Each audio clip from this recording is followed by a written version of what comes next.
Now to tell us about ARRI Lights, we have Tom Jacob, and Tom would like to congratulate ARRI on the 100-year anniversary. Thank you very much. Yes, it's proud to be a part of a great organization for this long.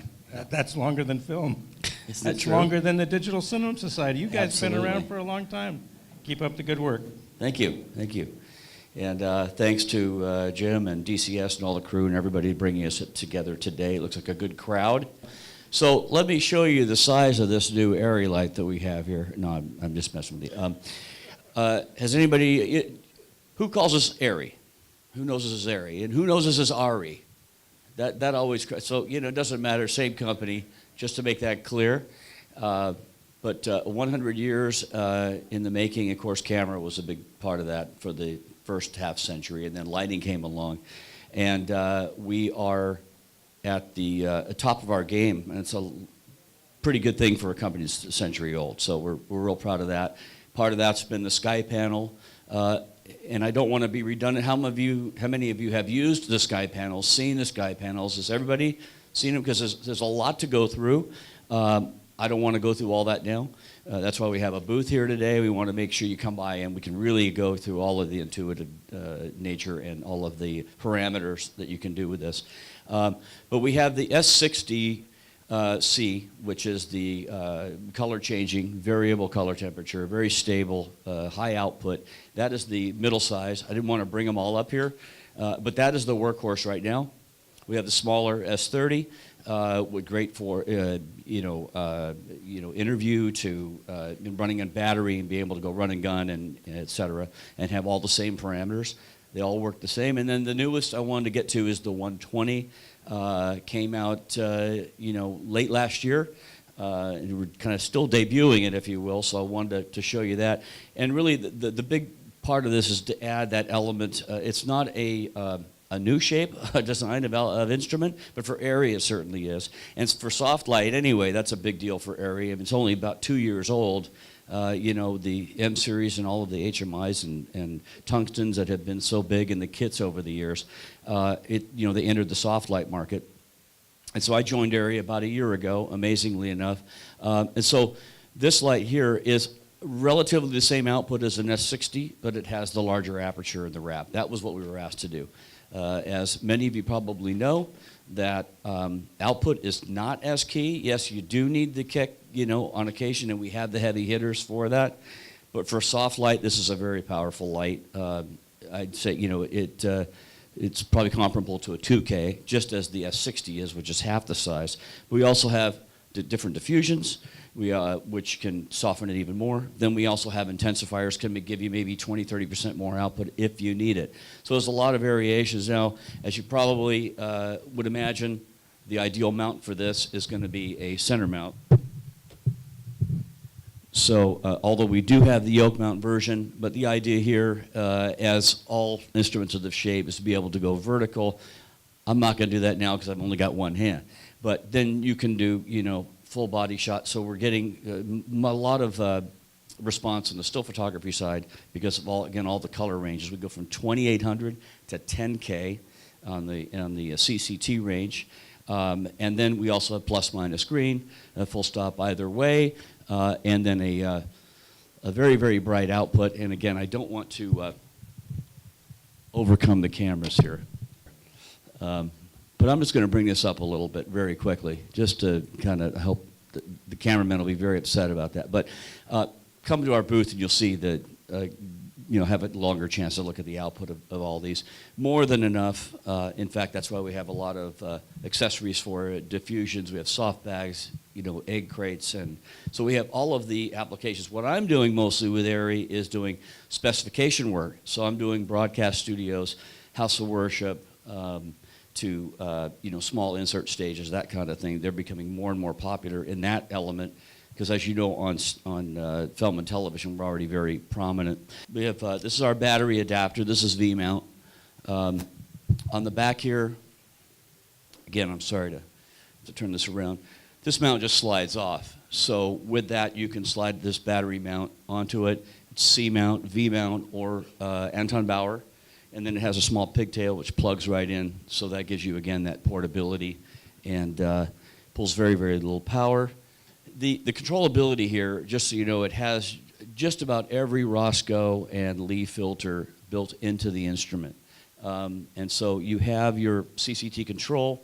You can go to just a natural hue adjustment here, so I can, go through different colors. And these are just, color points, if you will. Our L series has already been doing this, which are the Fresnels for a long, long time.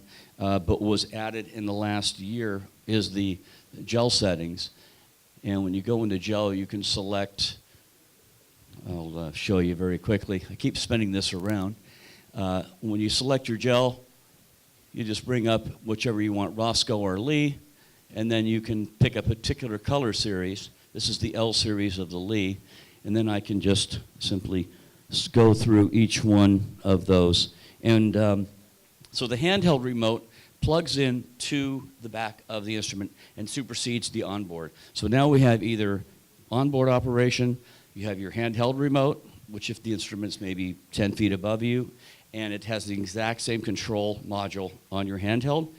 Then you can also run wirelessly to what we're using is the Luminaire app, but really any wireless application you can put your DMX or your faders on and talk to the instrument. It has several protocols, 8-bit, 16-bit, so it's quite a broad range, and the more you add from your board operation side, what its capabilities, this can do it. A couple of the features we add is RDM DMX and ArtNet, so that instead of having to just set your channel and operate it basically from board to the unit, you can now talk back. You can actually read where the instrument is, change its channel, change its settings, so you have this two-way communication. That's a big deal on a lot of these bigger shows like Rogue One and other shows that everybody knows that our instruments are on. You can also even invert the display in the back. We've had some people call and say, hey, I've got it up there, but the power supply is blocking my display. Well, you can invert the instrument, then you can invert the display and be able to see it very easily from below. And then I wanted to cover the firmware update. Some of you are aware of the firmware updates we've been doing. We've been trying to make ARRI kind of future-proof. So if you have a S60 that you bought 2 years ago and you want all those gels, we have the 2.5 firmware. It can be downloaded from our website, or we actually have the module. You plug it in a USB port and then upload all of that, and it will then control it with the same scope of the entire series, giving you that access to all the different gels. And I encourage you to look on the website because there's a couple of things that you have to set. And I'm going to finish out with a couple of troubleshooting things because since you guys know this series, the 60 and the sky panels, I had one call about they were uploading and they were missing some protocols, which are like I said, I think there's maybe 19 now different protocols that have so many channels of control. What it was is you have to change the DMX setting, bring up the latest 4.2 DMX channel to address all the protocols. So there's things like this, nuances that you need to know that you might want to look on the website. You can call me or call ARRI, but for the most part, that information's there. USB has to be in a particular position, normal, for it to upload everything correctly. And so that's very important. And then I'd like to lastly show you the ARRI app. This is really a great tool. Not only can you select an instrument, but if you select say a Fresnel, you can actually adjust your distance. You get gives you your luminance output as well as your beam spread on every instrument we make.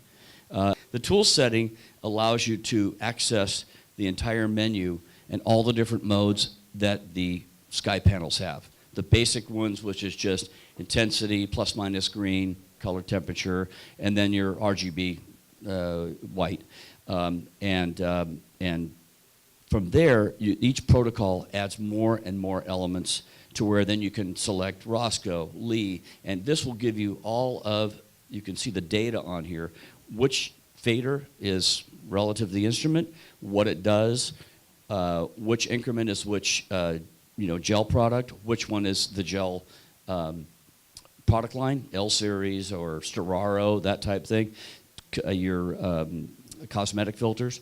And then it tells you where it increments on to your fader, either 0 to 255 or 0 to 100, or whatever element you're using, or on your board design. And today's like Grand MAs, when they have these protocols built in, they can literally just bring them up in seconds. You just say, I want this color or that gel, and it's just right there, the color palette, and just selectable. So very, very fast, many features. It's been utilized, as you know, in pretty much every element of photography and digital capture. So with that, I'd just like to close and thank you all for being here. Keep an eye out. It's our 100th year, so there's going to be a lot of great things going on. Hope you'll see us at some of the local shows, maybe Las Vegas, NAB, et cetera. And I encourage you to come by the booth, and I can give you more detail on some of the things I've discussed here today. So Thank you. thank you, James.